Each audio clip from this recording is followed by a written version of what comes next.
अस्सलाम वालेकुम। मोहम्मद अजहर सिद्दीक अपने प्रोग्राम पॉलिटिकल डायरीज के साथ हाजिर है। खिदमत। सियासत जिस रुख पे चल रही है, तस्लीफों की बातें चल रही हैं, ऐसा तुर जाना, ये दिन रह गए ने थोड़े। बहुत से लोग कह रहे हैं कि शहबाज शरीफ, अब भाई मैं नहीं देख रहा शहबाज शरीफ को, बहुत हो गया है।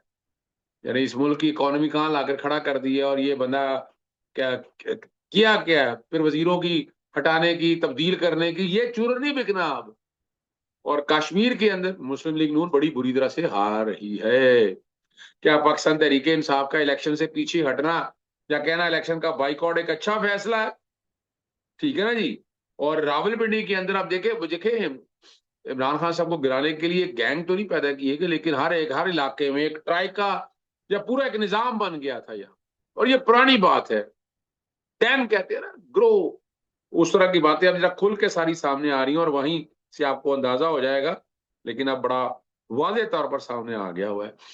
और जो डार वाला मामला है वो पेचीदा हो गया, गले पड़ गया बहुत ज्यादा। ऐसा गले पड़ा है, इनको जरा रास्ता नहीं मिल रहा, इनको रास्ता नहीं मिल रहा। चले जरा उसके बाद आपके सामने बड़ी बड़ी कहानियां मैं आपके सामने रखूंगा। और इस्लामाबाद हाई कोर्ट का जस्टिस खादिम हुसैन सोमरू का फैसला उस दिन कोर्ट के अंदर था, बहस सारी मेरे सामने हुई है, मुझे अंदाजा है। और ये जो काबिल समाज या होने के हवाले से बाद में अदालत ने बड़ी जबरदस्त बातें कही है। और ये देखा जाए, अगर इस तरह का इंसाफ मिले ना, इसको इंसाफ मिलना कहते हैं। अगर इस तरह का इंसाफ मिलेगा तो बहुत सी चीजें आप लोगों का सामने आ जाएगी। ठीक है ना जी। और कई सहाफी, सो कॉल्ड सहाफी जो है वो फंस गए हैं, आता जाता कुछ नहीं है उन्हें। कभी मुर्शद पे बात करते हैं, चले सियासत पे बात करना उनका है ही। कभी अदालत पे बात करते हैं, कभी जज, कभी वकीलों में बात करते हैं। आना जाना कुछ नहीं है, ऐसे ही बैठ के इधर की कहानी उधर की लगानी लगा के फिर जलील होते हैं माशरे में, फिर गुस्सा आता है उनको। चले आपको सबसे पहले आजाद कश्मीर मुस्लिम लीग नून का जो है ना इंतखाबी मुहिम चलाना दिन ब दिन मुश्किल हो जा रहा है। पहले पार्टी सदर सदर शाह गुलाम कादर पर इलम का हमला हुआ, और साबका वजीर आजम राजा फारूक कैदर को भी अवामी गुस्से और एहतजाज का सामना पड़ा। ये देखो, मैं आपको पहले कहा था, ये बड़ी बुरी तरह से फंस चुके हैं। और अल्टीमेटली जो गेंद है ना वो पाकिस्तान पीपल्स पार्टी के पास जाए, क्योंकि पाकिस्तान पीपल्स पार्टी में तो पहले दिन से ही कह रहा हूँ, दिसंबर 2023 जब से मैं कह रहा था कि पाकिस्तान तहरीक इंसाफ को पीपल्स पार्टी के साथ मिलकर हुकूमत बनानी चाहिए, ऐसे हालात ना होते। कैसे हालात पार्टी पार्टी के साथ कैसे हालात बने, इमरान खान साहब को बड़ी तकलीफें बर्दाश्त करनी पड़ी। पर चूंकि इमरान खान साहब असूलों पे चलने वाले आदमी, मैं तो कुछ नहीं कह सकता, लेकिन मेरा नुक्ता नजर आज भी यही है। ठीक है ना जी। और अब ये वाकया तो समझना चाहिए ना, इनको अंदाजा हो गया ना कि क्या हो गया, कहाँ खड़े हैं। ठीक है ना जी। और और बड़ी जबरदस्त बात जो अगली है ना, पाकिस्तान इस्तेकाम पाकिस्तान पार्टी जो है ना, उन्होंने आजाद उम्मीदवार जो है ना, और आजाद कश्मीर की 35 नशिस्तों पर अपने उम्मीदवारों का ऐलान कर दिया। ठीक है ना जी, टिकट भी तकसीम किए। और आजाद जम्मू कश्मीर के सदर और 3 हल्कों से उम्मीदवार सरदार तनीन इल्यास भी इस मौके पर उनके हमरा थे।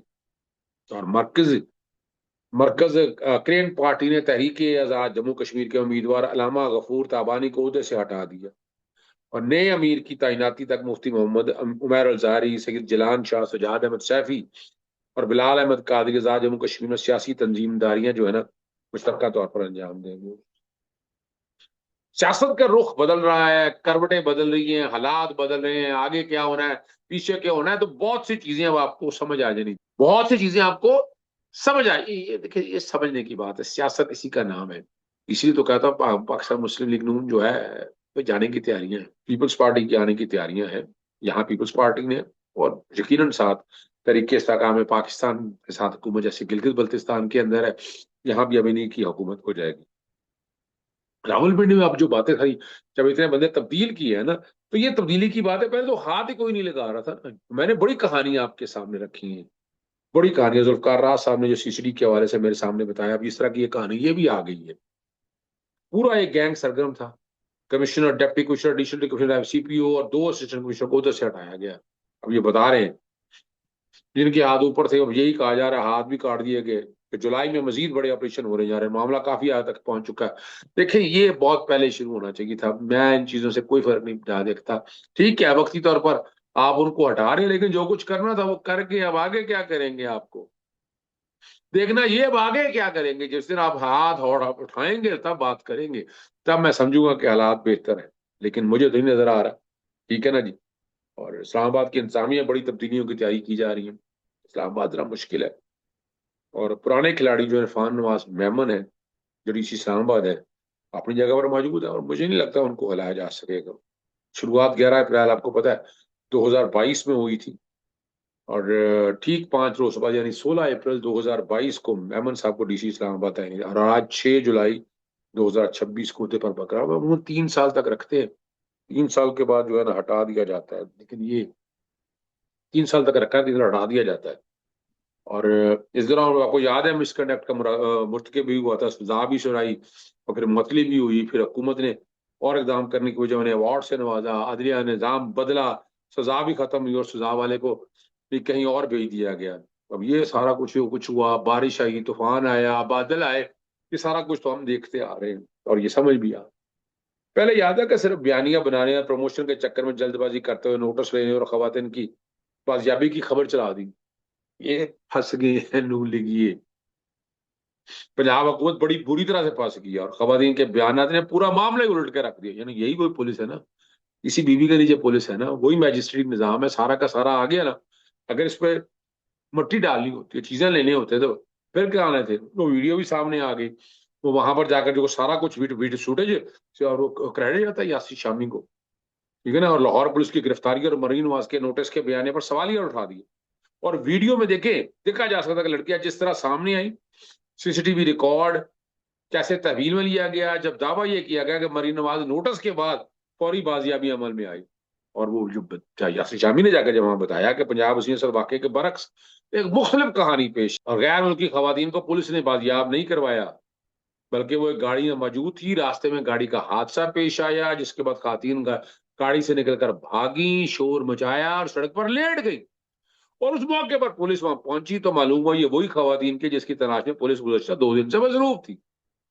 और मुबैना तौर पर एक नई कहानी फिर यहाँ पर तरतीब दी गई। अब ऐनी शायद सारा कुछ जो बता दें वो आपके सामने है कि 1 जुलाई शाम 7 बजे 45 मिनट पर गाजी रोड पर एक गाड़ी ने उनकी गाड़ी को टक्कर मारी। वो गाड़ी से बाहर निकले तो 2 खवातीन भी दूसरी गाड़ी से निकलकर शोर मचाने लगी।